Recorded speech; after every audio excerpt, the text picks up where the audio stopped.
La Tierra Baldía de T.S. Eliot es una pieza coral donde las voces de vivos y muertos, de personas y personajes atropellan, se travisten de otros o de versiones pasadas y futuras de sí mismos, hurgan la memoria afectiva que guardamos de cosas y seres antes que nombrar el miedo y condicionar nuestra reacción. Muestra el miedo en un montón de polvo antes que referirse a la soledad y a la muerte. Propone ver los huesos regados en un seco desván. Hernán Bravo Varela, nacido en la Ciudad de México, poeta, ensayista y traductor, pues es quien pues hace el prólogo, la introducción de este poemario publicado por el Fondo de Cultura Económica, La Tierra Baldía, ya disponible en librerías, y pues está aquí con nosotros Hernán Bravo Varela, versión prólogo y notas de este poemario, pues ya clásico, y pues te damos la bienvenida. ¿Cómo estás? Encantado de platicar contigo y con tu audiencia y feliz de esta bellísima coedición de bolsillo entre el Fondo de Cultura Económica y la Universidad de Claustro de Sor Juana. Ujú.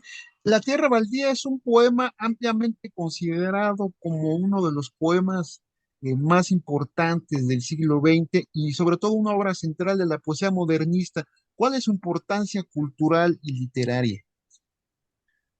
Bueno, creo que esta pregunta nos daría para seminarios enteros y probablemente para una docena de rondas de preguntas y respuestas, pero tratando de hacer una síntesis, creo que es un poema que se ha incorporado con enorme fluidez pese a su complejidad, tanto en la cultura libresca como en la cultura popular.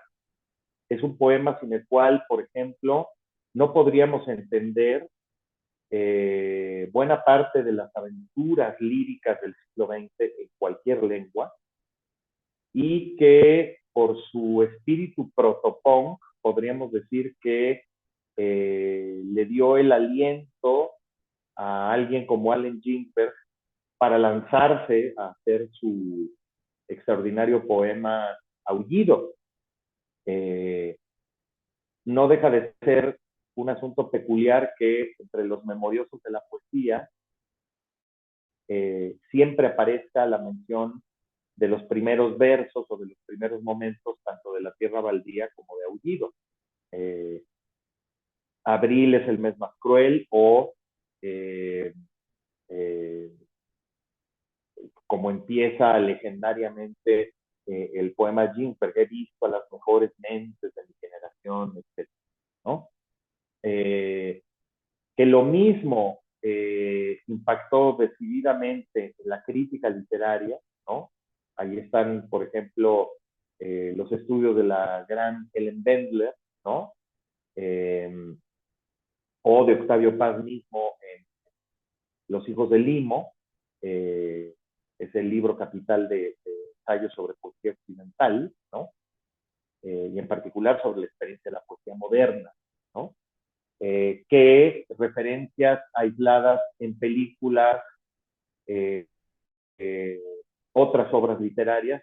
Puedo destacar aquí, por ejemplo, Tierra Nativa de José Luis Rivas, quien, por cierto, tradujo la poesía completa de Eliot y la publicó en México, o su paso incluso por referencias en caricaturas como Los Simpsons.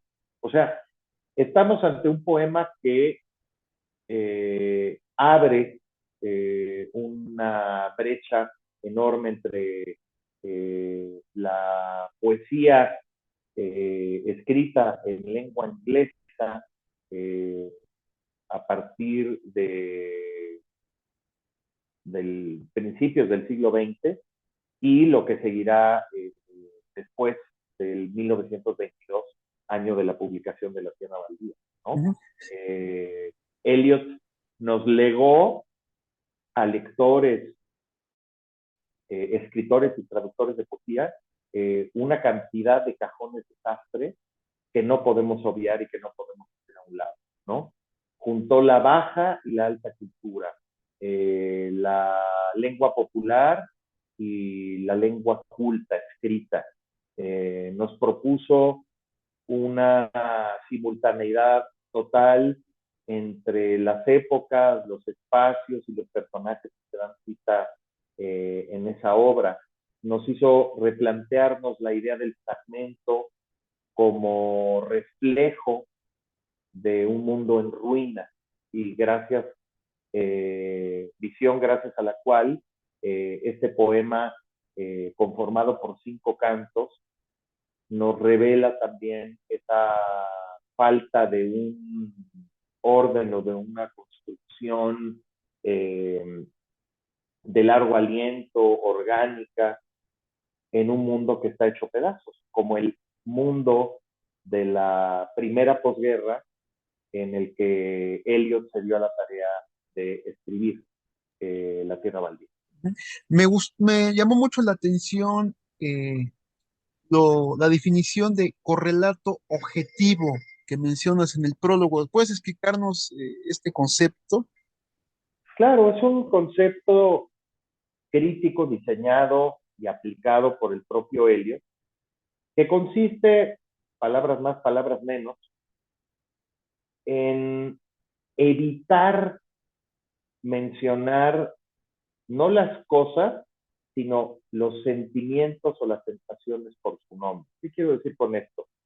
Que para evitar la mención de palabras gastadísimas como amor, muerte, deseo y cualquier otra de las grandes palabras que nos pudieran venir a la cabeza, mejor sustituirlas, sintetizarlas, ¿no? Y lanzarlas con una imagen indiscutible. O sea, pongo por caso, cuando dice Elliot, yo te mostraré el miedo en un montón de polvo, menciona la palabra miedo, pero en realidad la visualización de ese montón de polvo, con su peso específico, con su imagen inobjetable, nos revela a veces mucho más que la sola mención de la palabra miedo. Lo que Eliot busca con el correlato objetivo es que el poeta deje de tematizar estas emociones, estas sensaciones, y a partir de una imagen nítida, restallante, incuestionable, estemos precisamente ante la experimentación de esa palabra y no meramente ante su mención.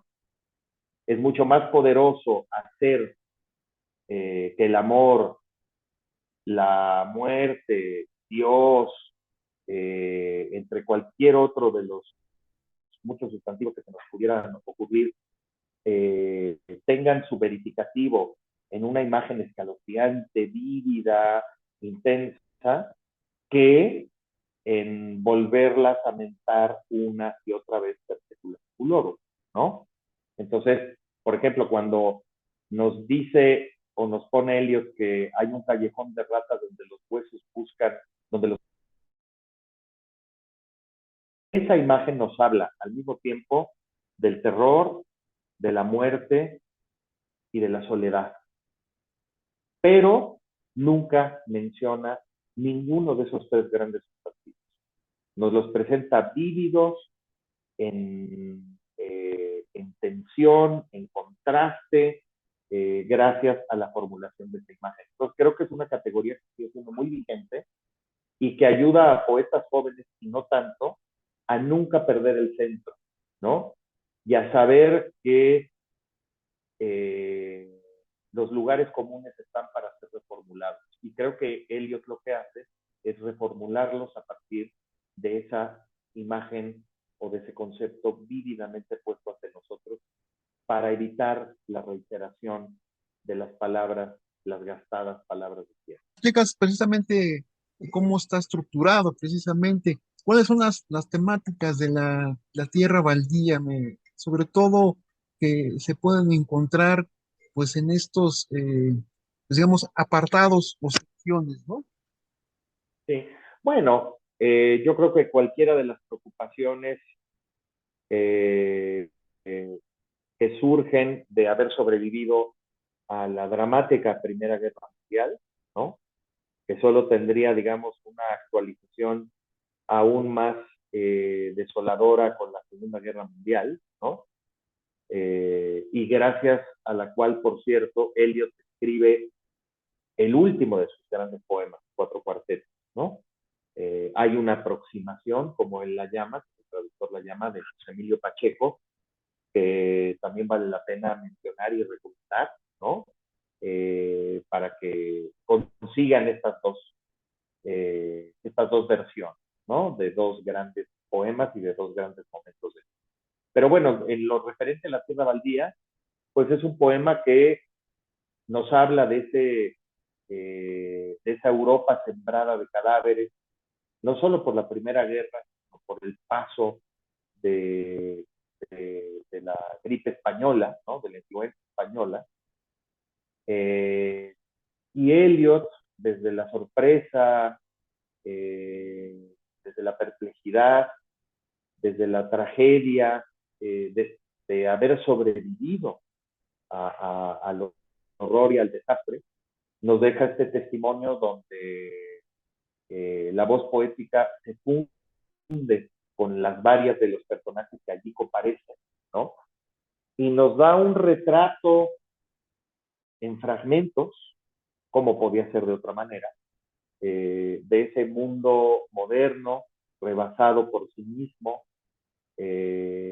destruido, en el cual Eliot avanza con cierta dificultad, con, con enorme sentido también de virtuosismo que ya había alcanzado para entonces, pero que sin duda también atraviesa por momentos muy complejos y difíciles de la propia biografía de él, ¿no? Eh, la locura de su primera pareja, ¿no? Ciertos asuntos que tienen que ver con la propia eh, relatoría de vida de ellos mismos, ¿no? Eh, su trabajo en un banco, en Lloyds, por cierto, ¿no? Nos lleva a pensar que Eliot estaba de náufrago, como no puede serlo de otra manera, un poeta que mira de frente el escenario vacío, eh, derrotado del mundo contemporáneo, en aquel momento, y Eliot decide escribir sobre él y tratar de darle una múltiple carta o un múltiple documento de identidad, ¿no? Creo que estamos ante un poema que define con preguntas, con diálogos, con momentos apabullantemente dramáticos, en qué consiste vivir en la tierra baldía en la que se ha convertido. Pues más claro no nos los puedes explicar, Hernán, sobre pues esta influencia, ¿no? Actual de este poemario, de esta fuente clásica de la poesía moderna.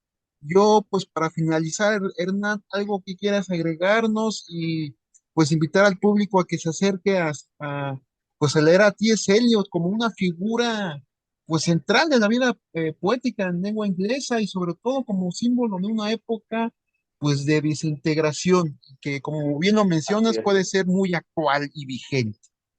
absolutamente de acuerdo. Bueno,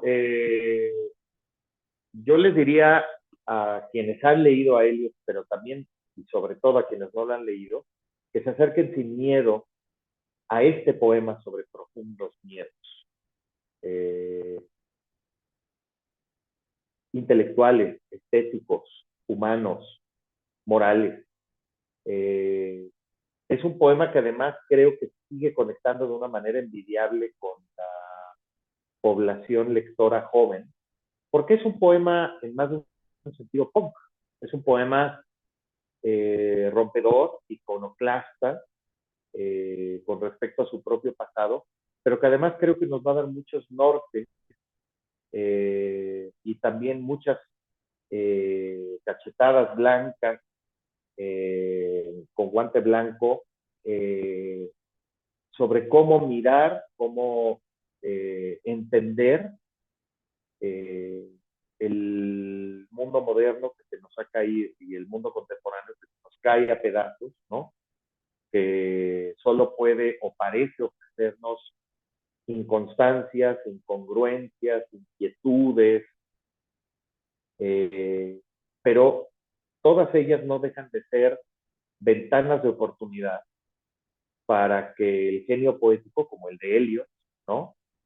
Se eleve por encima de esa ruina y nos haga una muy hermosa curaduría de escombros, ¿no? Creo que este poema es una visita guiada a ese Museo Internacional de los Escombros, que de alguna manera es la tierra baldía, ¿no?